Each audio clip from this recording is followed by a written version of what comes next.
Hello everyone, Shri IAS academy में आपका स्वागत है। जैसा कि आप जानते हैं कि श्री आईएएस एकेडमी ने लेट्स क्रैक नाम की सीरीज की शुरुआत की थी, जिसका ये हमारा डे 7 है। अर्थात हम करंट अफेयर्स में नवंबर माह के अपने अंतिम पार्ट 21 से लेकर 30 नवंबर तक की करंट अफेयर्स की घटनाओं का अध्ययन करेंगे। तो चलिए शुरू करते हैं। जैसा कि आप देख रहे हैं, ये हमारा current affairs let's crack series का डे 7 है। ऑलरेडी इसमें हमारे डे 6 तक के टॉपिक कंप्लीट हो चुके हैं और डे 7 में आज हम अपने नवंबर माह के अंतिम पार्ट, जिसमें 21 से लेके 30 नवंबर तक के करंट अफेयर्स को कंप्लीट करेंगे। उम्मीद है कि आपने इसके प्रीवियस पार्ट, जिसमें 1 नवंबर से लेके 10 नवंबर तक और 11 नवंबर से लेके 20 नवंबर तक के इम्पॉर्टेंट करंट अफेयर्स के आर्टिकल्स को पढ़ा होगा और साथ में ये भी समझा होगा कि वास्तव में हमें करंट अफेयर्स को कैसे पढ़ना चाहिए। तो अब हम अपनी क्लास की आज की शुरुआत करेंगे। ये नवंबर माह का अंतिम पार्ट है और इसके बाद हमारा फिर दिसंबर माह का करंट अफेयर्स शुरू होगा। तो अपने करंट अफेयर्स के आज के आर्टिकल्स को हम शुरू करें, इससे पहले जो लोग पहली बार हमारे इस चैनल से जुड़े हुए हैं तो उनको पता होना चाहिए कि हमारा एक टेलीग्राम का चैनल भी है, जिसकी लिंक नीचे डिस्क्रिप्शन बॉक्स में दी गई है। आप उस चैनल से जुड़ें, क्योंकि उसमें इन सभी टॉपिक से रिलेटेड हम पीडीएफ वहाँ पे शेयर करते हैं। साथ ही आपको नित्य 80 से भी ज़्यादा MCQ, 2 daily important body with map के साथ में, और आपको कई सारे इम्पॉर्टेंट मोटिवेशनल वीडियो या कई प्रकार के आर्टिकल्स जो काफ़ी इम्पॉर्टेंट होते हैं उनको वहाँ पर हम शेयर करते हैं। उम्मीद है कि आप नीचे दिए गए डिस्क्रिप्शन बॉक्स से वहाँ पे जुड़ेंगे। साथ ही हमने कई सारी सीरीज़ शुरू की है लेट्स क्रैक के अंतर्गत, जिसमें प्रीलिम्स लेट्स क्रैक सीरीज है। इसमें हम लगभग 2000 से भी ज़्यादा इम्पॉर्टेंट टॉपिक को कवर कराते हैं। Current affairs let's crack series में हम आपको एक दिन में 1 माह के करंट अफेयर्स को कंप्लीट कराते हैं।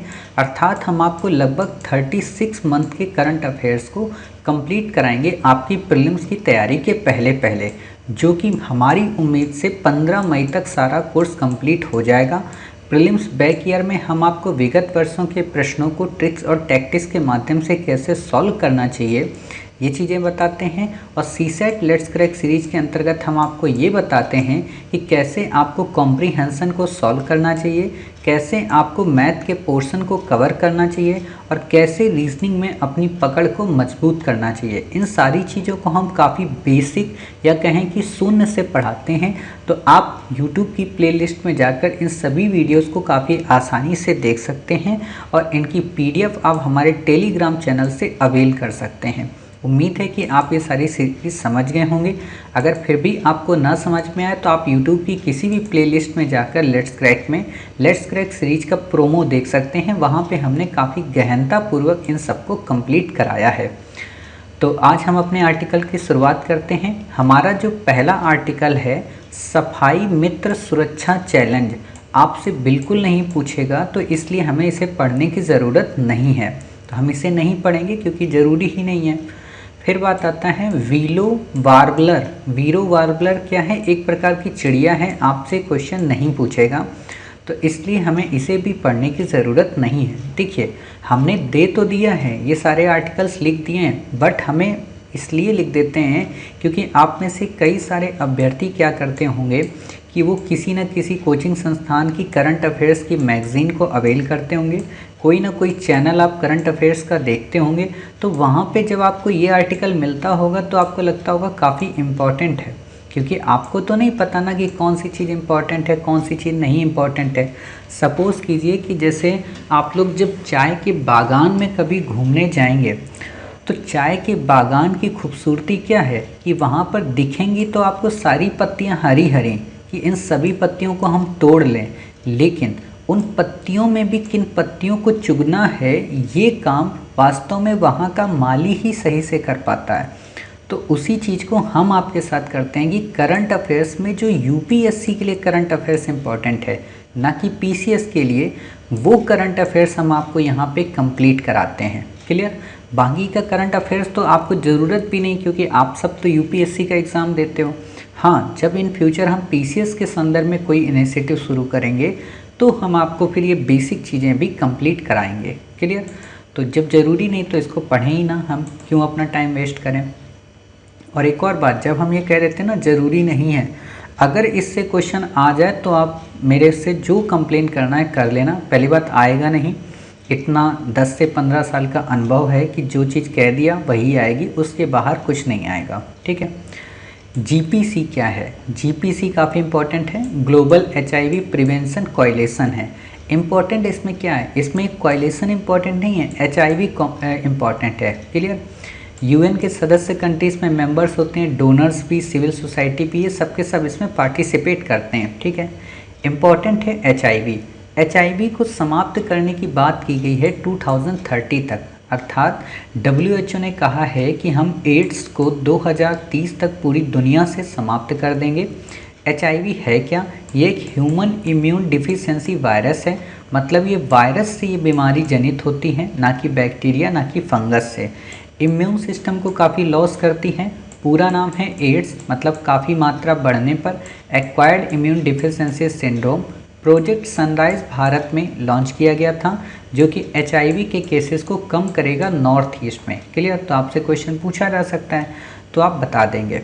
दूसरी इम्पोर्टेंट इसमें बात यह है, global fund to fight AIDS, TB and malaria, अर्थात एक ग्लोबली फंड बनाया गया है जो न केवल एड्स से लड़ने में मदद करता है, न केवल टीबी से लड़ने में मदद करता है, न केवल मलेरिया से, अर्थात इन तीनों के सम्मिलित लड़ाइयों में सहयोग प्रोवाइड कराता है, ठीक है। अब आपको अच्छे से पता है, आपने अच्छे से पढ़ भी रखा है कि टीबी किससे होती है? बैक्टीरिया से। एड्स किससे होता है? वायरस से। मलेरिया किससे होती है? पैरासाइट से, क्लियर। तो आपको अच्छे से पता है।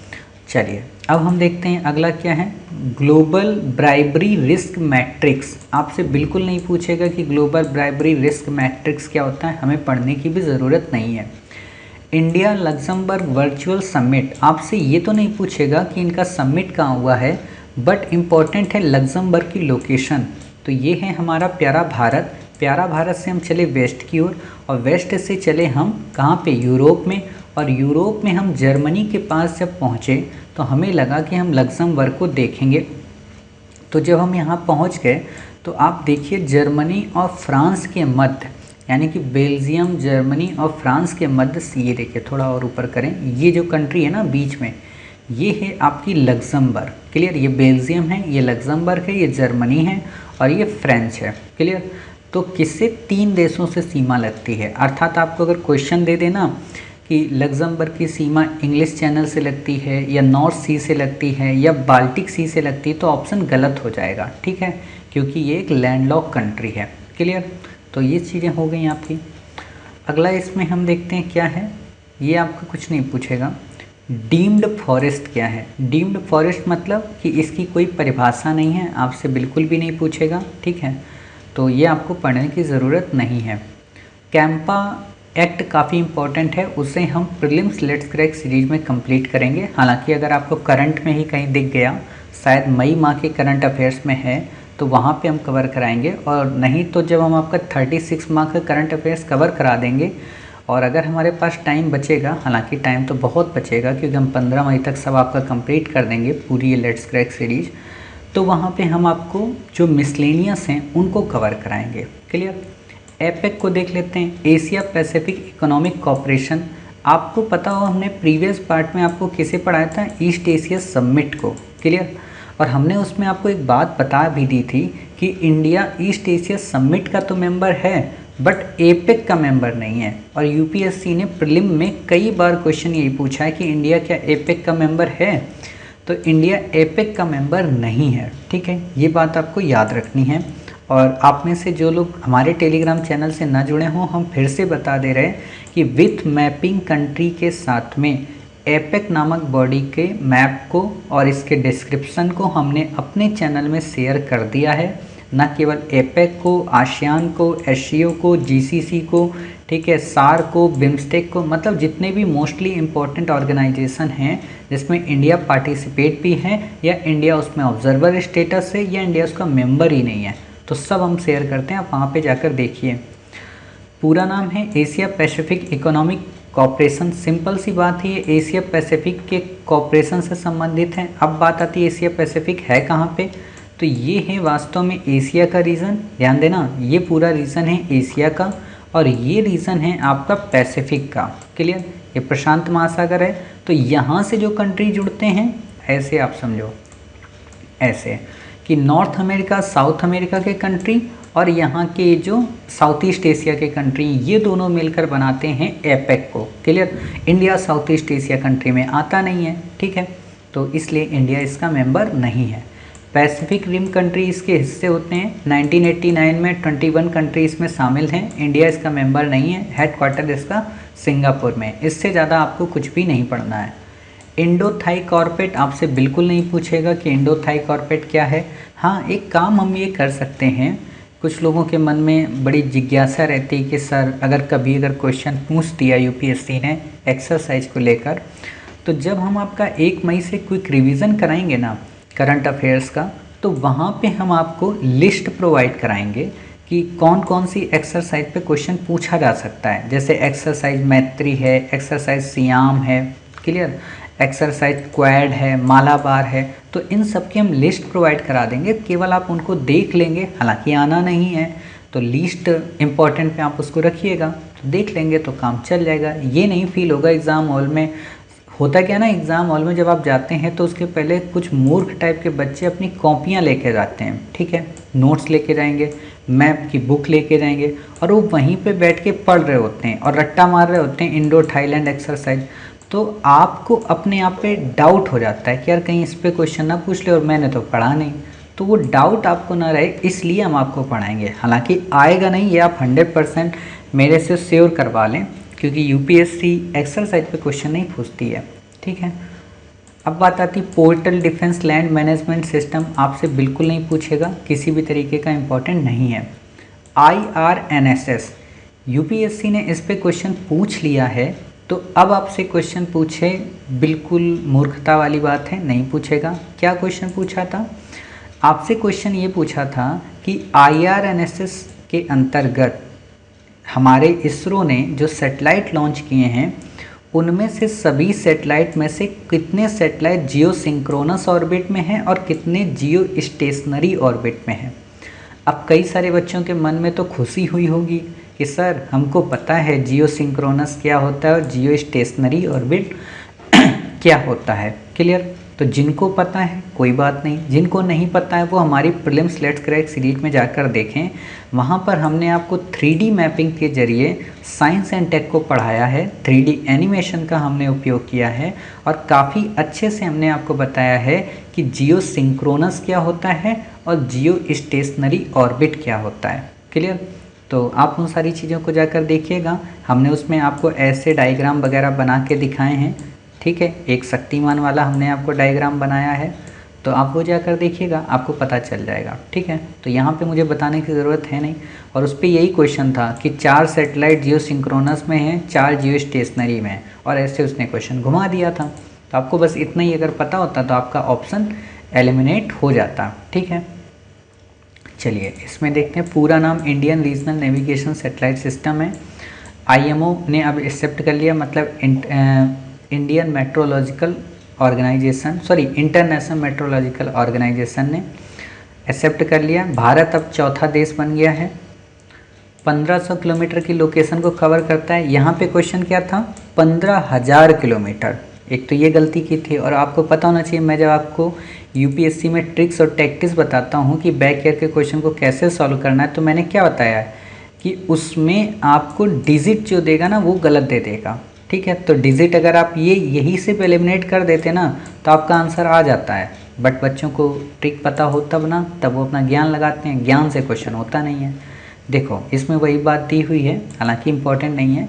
7 सैटेलाइट हैं, 3 जियो स्टेशनरी में और 4 जियो सिंक्रोनस में, क्लियर।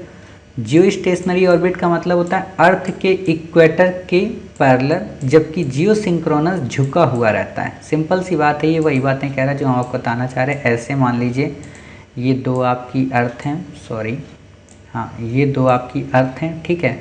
इसमें आपसे ये क्या कह रहा है कि जो जियो स्टेशनरी ऑर्बिट है वो अर्थ के इक्वेटर, मतलब आप ऐसे समझ सकते हो, ये आप क्या हो गया जियो स्टेशनरी ऑर्बिट। वास्तव में जियो स्टेशनरी ऑर्बिट को क्या कहते हैं? इसको कहते हैं जियो सिंक्रोनस अर्थ ऑर्बिट, सॉरी जियो सिंक्रोनस इक्वेटेरियल ऑर्बिटर, क्लियर। तो भूमध्य सागरी का, ये सॉरी भूमध्य सागरी मैं कह रहा हूँ, भूमध्य रेखी, ठीक है, भूमध्य रेखीय ऑर्बिट होता है।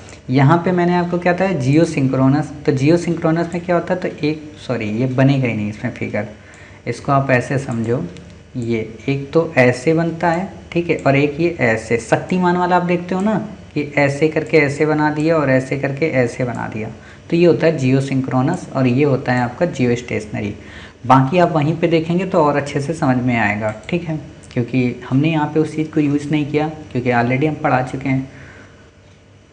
फिर बात आता है इंटरनेशनल मेरिट, ओ सॉरी मैंने वहाँ पे बोल दिया था मेट्रोलॉजिकल, तो वो गलत हो गया है, उसे सही कर दीजिए, क्योंकि आईएमओ इंडिया में भी आता तो कन्फ्यूजन हो जाती है। पूरा नाम है इसका इंटरनेशनल मैरीटाइम ऑर्गेनाइजेशन, यूएन की एजेंसी है। मोस्ट इंपॉर्टेंट क्वेश्चन आपसे ये पूछेगा, देखो यूपीएससी आपसे ऐसे क्वेश्चन पूछती है, आईएमओ क्या यूएन की बॉडी है, क्या डब्ल्यूएमओ यूएन की बॉडी है, क्या वीपो यूएन की बॉडी है, क्या अंकटाड बॉडी है। तो ये जितने भी इंपॉर्टेंट ऑर्गेनाइजेशन है ना, हम इनकी आपको लिस्ट भी प्रोवाइड कराएंगे क्विक रिवीजन में, जहाँ हम आपको बता देंगे कि यूएन से संबद्ध कौन कौन सी बॉडी हैं, एनजीओ कौन कौन से हैं, कौन कौन से प्रोजेक्ट हैं, ये सब पढ़ाएंगे। तो इसलिए चिंता नहीं करनी, अभी बस ये देख लेना, अच्छा ये यूएन की एक ऑर्गेनाइजेशन है, बाकी आपको कुछ नहीं इसमें याद रखना कि हेडक्वार्टर कहाँ पे है। हाँ, इंडिया इसका मेंबर है, ये बात आपको याद रखनी है। और एक बात और आपको बताएं, यूएन की मोस्टली जितनी भी बॉडी होंगी ना, इंडिया उसका मेंबर होगा ही होगा, तो उसमें सोचने की ज़रूरत नहीं है। फिर बात आती है विष्णु मंदिर इन पाकिस्तान, ये तो इम्पोर्टेंट नहीं है विष्णु मंदिर इन पाकिस्तान, बट इम्पॉर्टेंट है स्वात जिला, ठीक है, और उससे भी ज़्यादा इम्पॉर्टेंट है आपकी क्या, स्वात वैली। यूपीएससी ऑलरेडी इस पे क्वेश्चन पूछ चुकी है, तो एक बार हम आपको स्वात वैली की लोकेशन दिखा दें, तो ये आप देखिए स्वात वैली कहाँ पे है, यूपीएससी ने दिया था अफ़गानिस्तान में, ठीक है, बल्कि है कहाँ पे ये स्वात वैली, बताइए, पाकिस्तान में, ठीक है। तो आपको ये पता होना चाहिए कि पाकिस्तान के रीजन में है, कौन सा रीजन है, या बता सकते हैं, खैबर पख्तूनवा रीजन, क्लियर। तो ये पाकिस्तान में है, बाकी आपको कुछ भी इसमें रटने की ज़रूरत नहीं है। दूसरी बात जो इम्पोर्टेंट है वो है क्या, कुछ लोकेशन, जैसे तक्षशिला, पुरुषपुर, पुष्कलावती। आपसे सिंपल सा क्वेश्चन पूछेगा कि तक्षशिला, पुरुषपुर, पुष्कलावती का संबंध किस वंश से रहा है, तो कुषाणों से रहा है, आपको अच्छे से पता है, गांधार सभ्यता के केंद्र थे। अब यहाँ इंपॉर्टेंट हो जाती है गांधार शैली, मंदिर निर्माण की गांधार शैली, तो हम आपको आर्ट एंड कल्चर में पढ़ाएंगे, आपको इतनी चिंता करने की ज़रूरत ही नहीं है। टाइम यूज सर्वे क्या है, आपसे बिल्कुल नहीं पूछेगा। आर्ट एंड कल्चर हम कहाँ पढ़ाएंगे, आपको पता होना चाहिए, प्रीलिम्स लेट्स क्रैक सीरीज में, जो हम आपको 320 2000 टॉपिक कराएंगे ना, वहाँ पे, ठीक है, तो टेंशन नहीं लेना है। एक्सरसाइज सिटमैक्स आपसे नहीं पूछेगा, याद नहीं रखना है। एक्सरसाइज सिंगापुर के साथ में बोल्ड कुरुक्षेत्र नहीं याद रखना है। रोडिसिस थाइलोट्रेजिस क्या है, आपसे बिल्कुल नहीं पूछेगा, इंपॉर्टेंट है। गारो खासी जयंतिया पहाड़ियाँ कहाँ हैं, आपसे क्वेश्चन क्या पूछता है कि गारो खासी जयंतिया ये नाम किससे संबंधित हैं, ये ट्राइब्स हैं वहाँ की, उनसे संबंधित हैं, क्लियर। सेंटिनल कहाँ की ट्राइब है, ये भी तो बता दो, मणिपुर के, क्लियर। तो देखो आपको हम एक बार दिखा देते हैं, गारो खासी जयंतिया कहाँ की हैं ये, ठीक, गारो खासी जयंतिया, ओ इसमें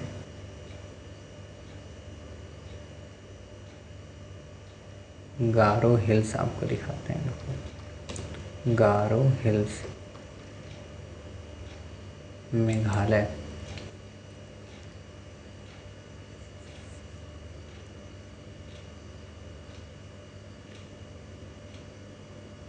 ये देखो ये आपकी गारो है, ठीक है, यहीं पे आपको मिलेगी क्या, ये गारो, इसी के पास में आपको खांसी मिलेगी और इसी के पास में Jaintia, clear.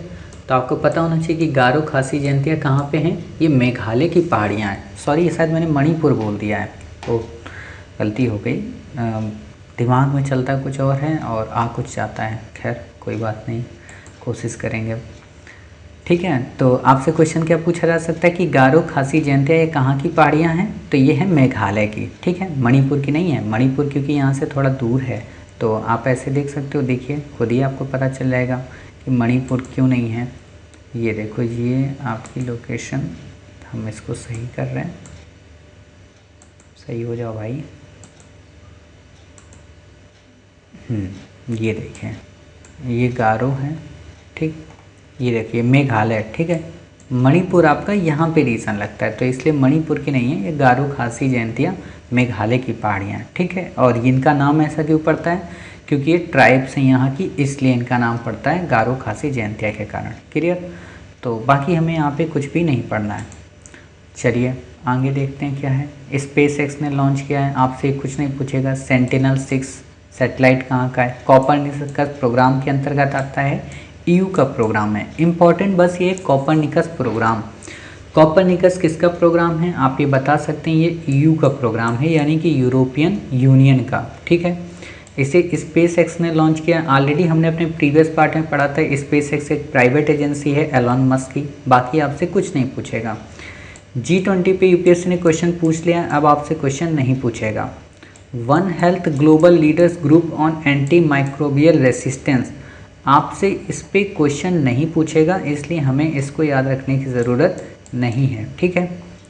Anti microbial resistance पे क्वेश्चन आएगा, बट इस पे नहीं आएगा। OIE, और वो क्या होता है वो यहाँ नहीं, हम आपको बाद में पढ़ाएंगे मई के महीने के करंट अफेयर्स में। OIE क्या है, पूरा नाम है world organization for animal health. आप सोच रहे होंगे कि नाम OIE है और शुरू हो रहा वर्ल्ड से, तो वास्तव में इन्होंने क्या किया ना, O को यहाँ से लिया है, I को यहाँ से लिया है और E को यहाँ से लिया, मतलब कुछ भी बना दिया है, ठीक।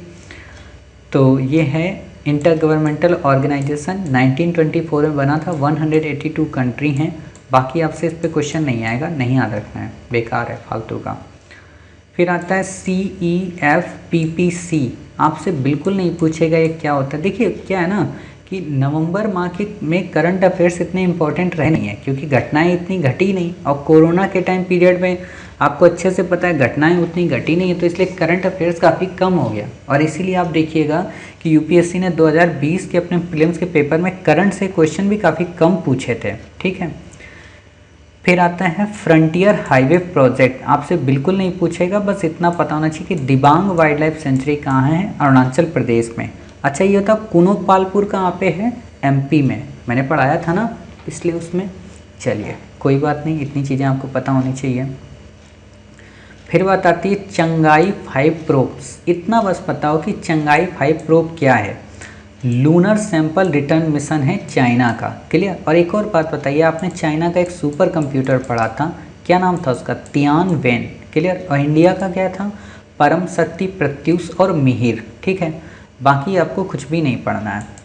इस रॉकेट में 4 पार्टनर होंगे, दुनिया का तीसरा देश बनेगा। भारत 2008 में चंद्रयान-1 लॉन्च कर चुका है। चंद्रयान-2 हमारा सक्सेसफुल नहीं रहा, या 50-50 सक्सेसफुल रहा है, क्योंकि ऑर्बिटर तो हमारा काम कर ही रहा है। जल जीवन मिशन आपसे नहीं पूछेगा, इतना इम्पोर्टेंट जल जीवन मिशन नहीं है, ठीक है।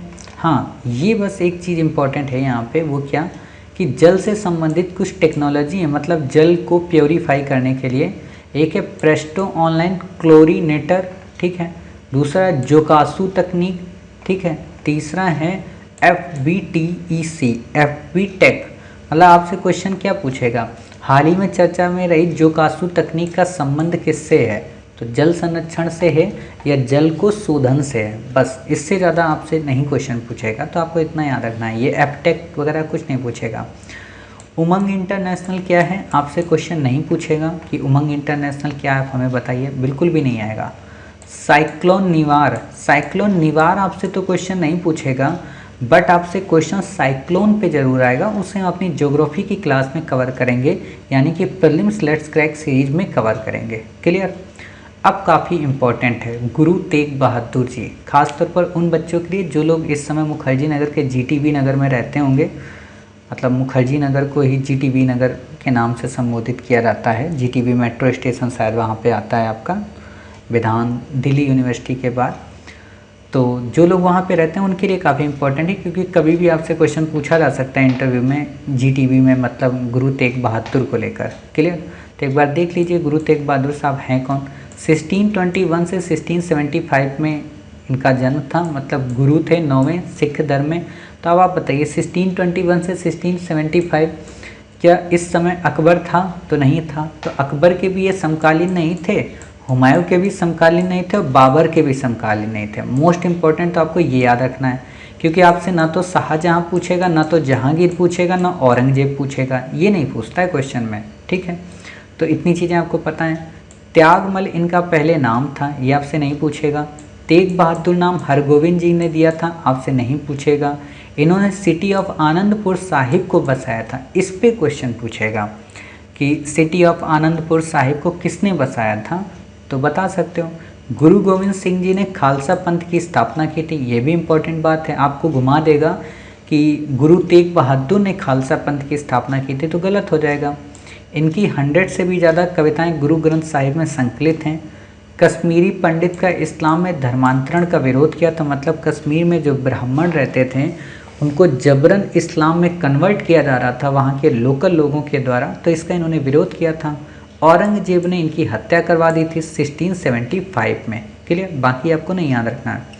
24 नवंबर को शहीदी दिवस नानकशाही कैलेंडर के तहत मनाया जाता है। गुरुद्वारा शीशगंज साहिब इन्हीं की याद में दिल्ली में है। शीशगंज साहिब का मतलब ऐसे समझो कि यहाँ पे इनके शीश, जो इनका सर का धड़ा है ना, उसको यहाँ पे रखा गया है, ठीक है। तो गुरुद्वारा बना हुआ लाल किले के सामने ही है, चांदनी चौक वाली रूट पे। गुरुद्वारा रकाबगंज साहिब अंतिम संस्कार से संबंधित है। हिंदी चादर मतलब हिंद दी चादर नाम का, ठीक है। बाकी आपसे इस पर कुछ क्वेश्चन इतना नहीं आएगा डेप्थ में कि रकाबगंज कहाँ पे है या गुरुद्वारा शीशगंज है, ये नहीं पूछेगा, ठीक है, बस आपको पता होना चाहिए। फिर आता है इसरो का शुक्रायन, नाम से समझ में आ रहा, शुक्रायन मतलब शुक्र के लिए जाने वाला कोई यान, क्लियर, किसका है मिशन, इसरो का है। आपसे बिल्कुल क्वेश्चन नहीं पूछेगा, ठीक है, तो आपको नहीं याद रखना है इसमें। फिर आता है अगला पंगड़ा गांव। पंगड़ा गांव आपसे बिल्कुल नहीं पूछेगा कि पंगड़ा गांव कहाँ पे है, ठीक है, बस इतना पता होना चाहिए कि अच्छा भूटान के अंदर है, चाइना अब इसे अपना बेस बना रहा है, बाकी आपसे कुछ नहीं आएगा। चुम्बी वैली, हाँ इंपॉर्टेंट है, चुम्बी वैली और हाँ वैली मैंने ऑलरेडी पढ़ाया था, हालांकि मैप में लोकेशन में दिखाता नहीं है इसलिए हम आपको नहीं दिखाएंगे। चुम्बी वैली बस आपको पता होना चाहिए कि भूटान के रीजन से संबंधित है, ठीक है, कुछ नहीं पढ़ना है। निगेटिव यील्ड बॉन्ड्स क्या होते हैं, आपसे बिल्कुल नहीं पूछेगा निगेटिव यील्ड बॉन्ड्स क्या होते हैं, हमें नहीं पढ़ना है, ठीक है। बॉन्ड क्या होते हैं ये हम ऑलरेडी आपको पढ़ा चुके हैं, कहाँ पे पढ़ाएं बताइए, हमने आपको पढ़ाया है अपनी इकोनॉमी की बुक सीरीज में, क्लियर। यहाँ पे हालांकि हम आपको थोड़ा सा बता दें, नहीं तो आप में से कई सारे बच्चों को लगेगा कि सर इसको तो ना छुड़वाओ। तो देखिए पहली बार चाइना द्वारा जारी किए गए, अब सोचो चाइना के आइटम पे इतना थोड़ा ना किसी को यकीन होगा, WTO के द्वारा होता है या वर्ल्ड इकोनॉमिक फोरम के द्वारा होता है, इंपॉर्टेंट आ जाता है, ठीक। फिर भी देख लेते हैं, बॉन्ड के बदले में आपको जो ब्याज मिलती है उसे यील्ड कहते हैं, इसकी वैल्यू घटती बढ़ती रहती है। बॉन्ड का प्राइस अगर बढ़ गया उसकी फेस वैल्यू से तो उसका जो यील्ड है वो घट जाएगा। निगेटिव यील्ड बॉन्ड में सरकार बता देती है कि आप जो बॉन्ड खरीद रहे हैं जिस कीमत पर, उससे कम कीमत आपको मिलेगी लौटाने पर। सिंपल सी बात है कि वैसे बॉन्ड क्यों खरीदा जाता है, इसलिए ही तो खरीदा जाता है कि उस पर आपको कुछ अच्छी इनकम मिलेगी उस बॉन्ड की अपेक्षा, बट इसमें बता दिया गया कि आपसे हम कम कीमत पे वापस लेंगे, समझ गए, मतलब उल्टा है। फिर आता है होयसल की लक्ष्मी देवी मंदिर, आपसे बिल्कुल नहीं पूछेगा कि होयसल की लक्ष्मी देवी मंदिर के बारे में आप हमें बताइए, नहीं पूछेगा। काला आजार काफ़ी इंपॉर्टेंट है, आपसे क्वेश्चन पूछा जा सकता है कि काला आजार की जो बीमारी है क्या ये वायरस से होती है, तो नहीं, ये पैरासाइटिक डिजीज़ है, मतलब परजीवी से होती है।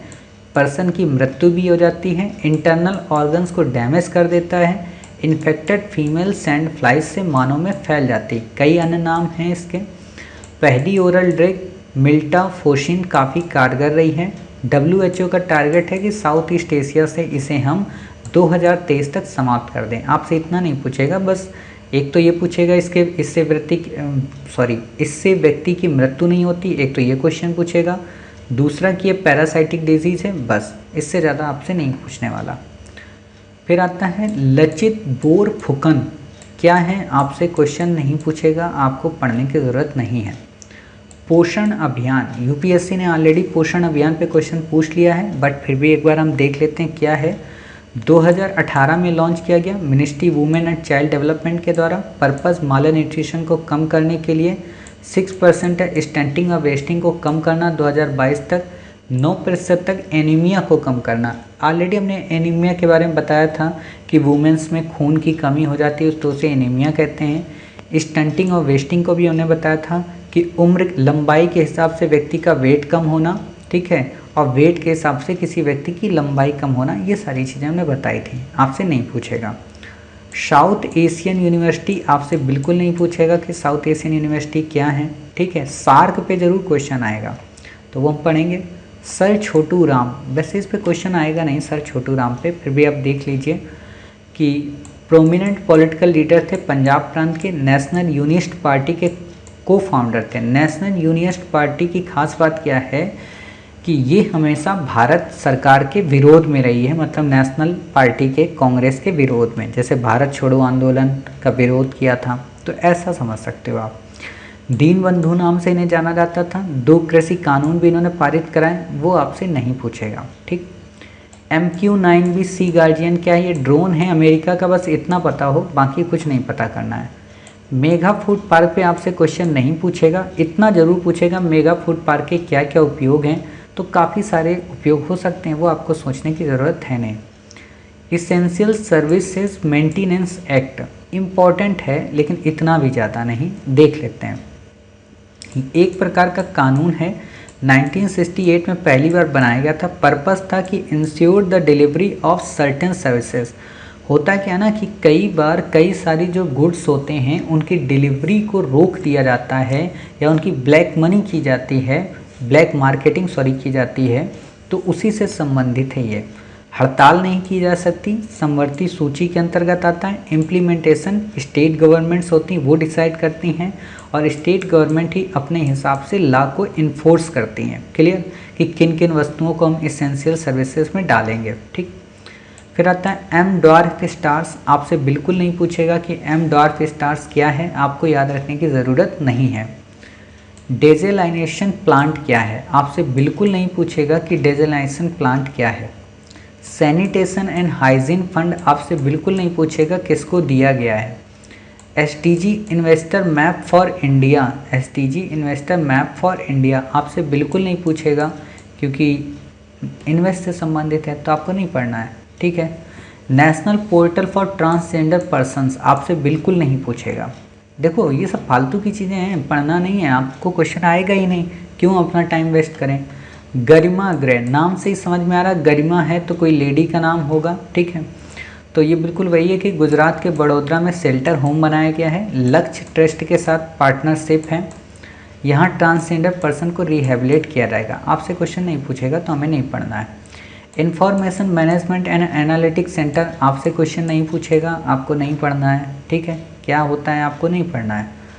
IFCIOR पूरा नाम information fusion centre Indian ocean region, आपसे इतनी बड़ी बॉडी के बारे में क्वेश्चन नहीं पूछेगा, नहीं पढ़ना है।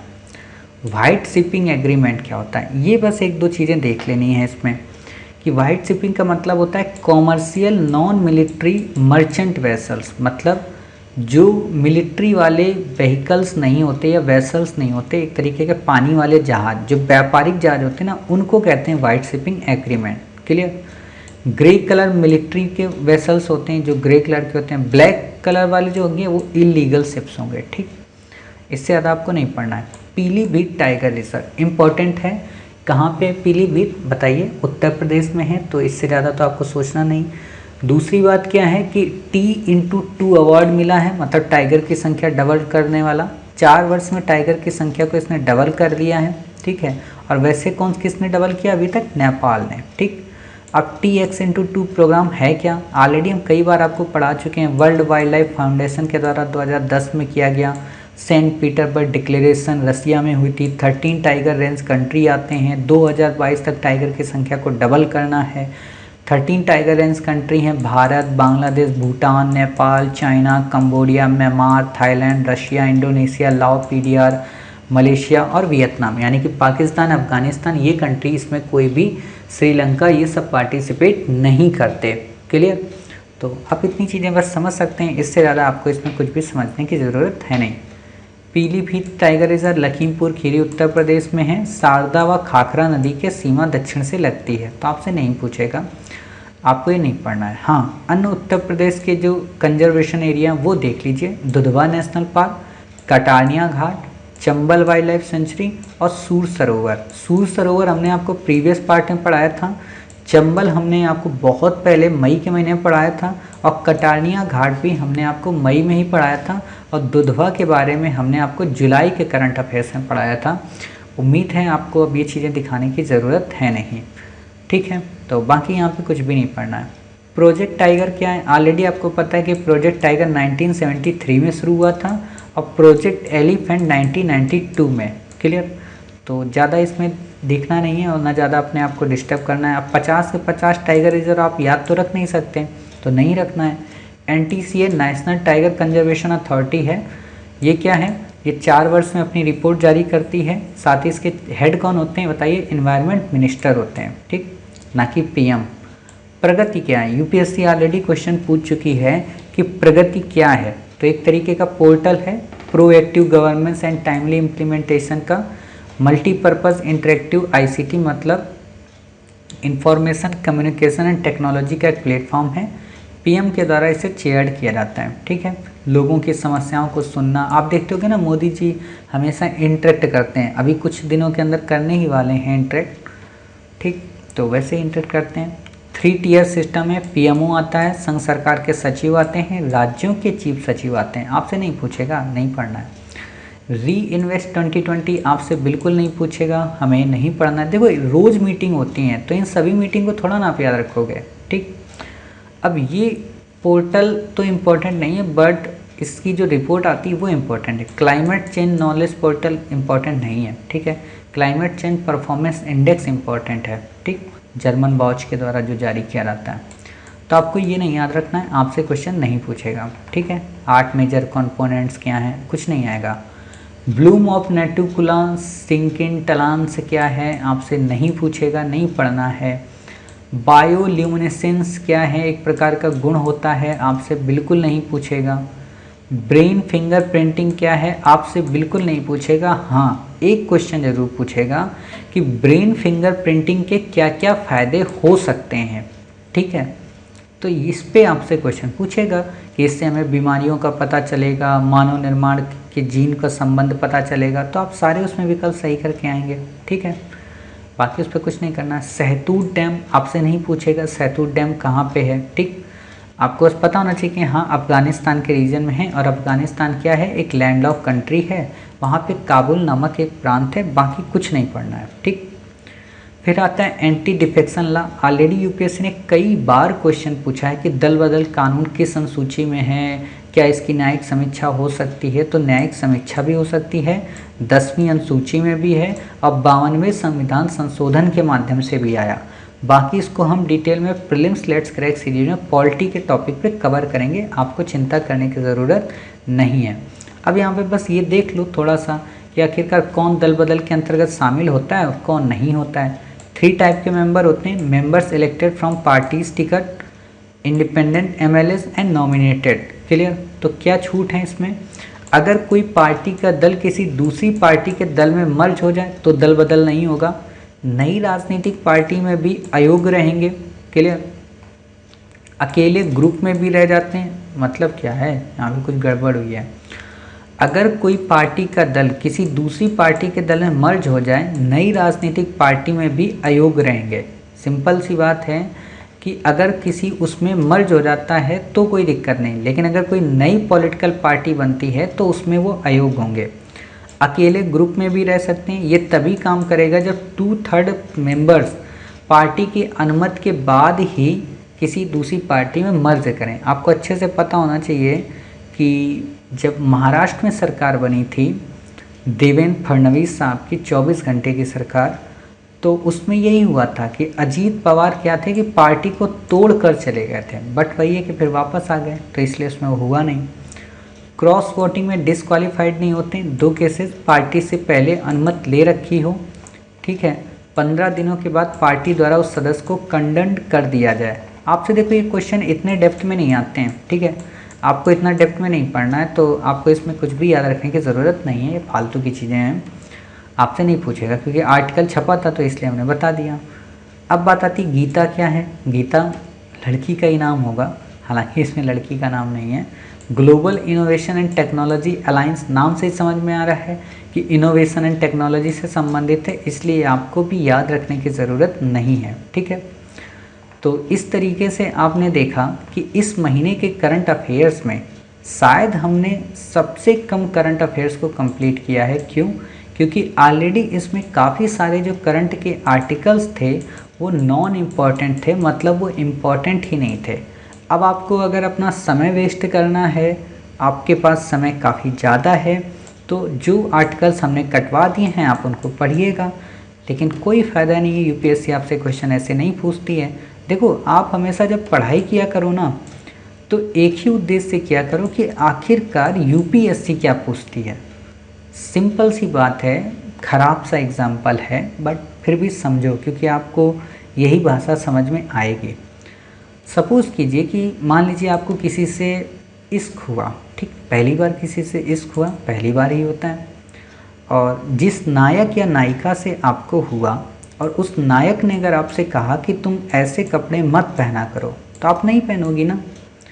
या किसी नायिका ने कहा कि तुम ये ड्रेस पहनो, ये तुम पर काफ़ी अच्छी लगती है, तो आप वो ड्रेस पहनोगे। क्यों कहती वो? क्योंकि उसको पता है कि ये ड्रेस पहनना अच्छा है।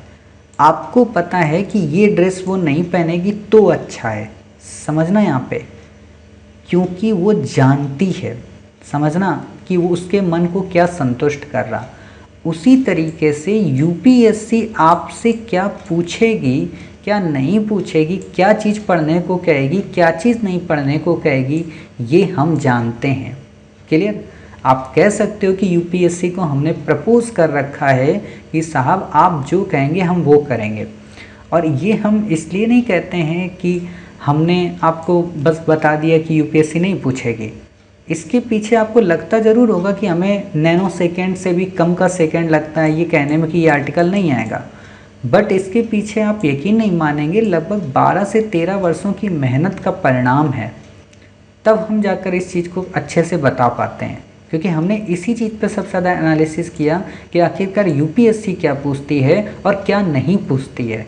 अब आप बैक ईयर के क्वेश्चन देखिए कि क्या ऐसा कोई इनिशिएटिव, कोई ऐसा सम्मेलन इस पे क्वेश्चन आया है, तो आपको पता चल जाएगा कि नहीं आया है। और नहीं आया तो फिर हम क्यों पढ़ें? और हम नहीं पढ़ेंगे, हम कुछ और पढ़ेंगे जो काफ़ी इंपॉर्टेंट टॉपिक है। और रेयर में अगर एक क्वेश्चन आ गया, सपोज करो, तो क्या हम उस एक क्वेश्चन के लिए 20 से 40 आर्टिकल रोज़ फालतू के पढ़ा करें? मतलब अगर 36 महीने का अगर हम करंट अफेयर्स पढ़ रहे हैं तो 36 महीने में हम टोटल कितना पढ़ गए? 4 ते 12 13 14, 1440 आर्टिकल फालतू के पढ़ गए। सिर्फ किस लिए? ताकि 2 क्वेश्चन आएंगे। तो ये 1440 पढ़ के हम 2 क्वेश्चन सॉल्व करें, इससे लाख गुना बेहतर है कि 1440 टॉपिक को पढ़कर हम 20 क्वेश्चन सॉल्व करें। क्लियर? तो ये ज़्यादा अच्छी चीज़ है। तो हम आपको ये कराते हैं, ये नहीं कराते ऊपर वाला। तो वैसे भी हम आपको कहते हैं 80+20 के फार्मूले को याद रखो कि 80 क्वेश्चन आपके पढ़े हुए आएंगे, 20 क्वेश्चन ऐसे आएंगे जो आपने कभी सुने नहीं होंगे, तो उन्हीं 20 में इसको रखो। ठीक है, तो उम्मीद है आपको आज की क्लासेस समझ में आई होंगी। साथ ही इस तरीके से हमने अपने नवंबर माह के करंट अफेयर्स को पूरी तरीके से कंप्लीट किया। मिलते हैं अपने नेक्स्ट पार्ट में, अर्थात दिसंबर माह के करंट अफेयर्स के साथ। तब तक अपना ख्याल रखिए और स्वस्थ रहिए।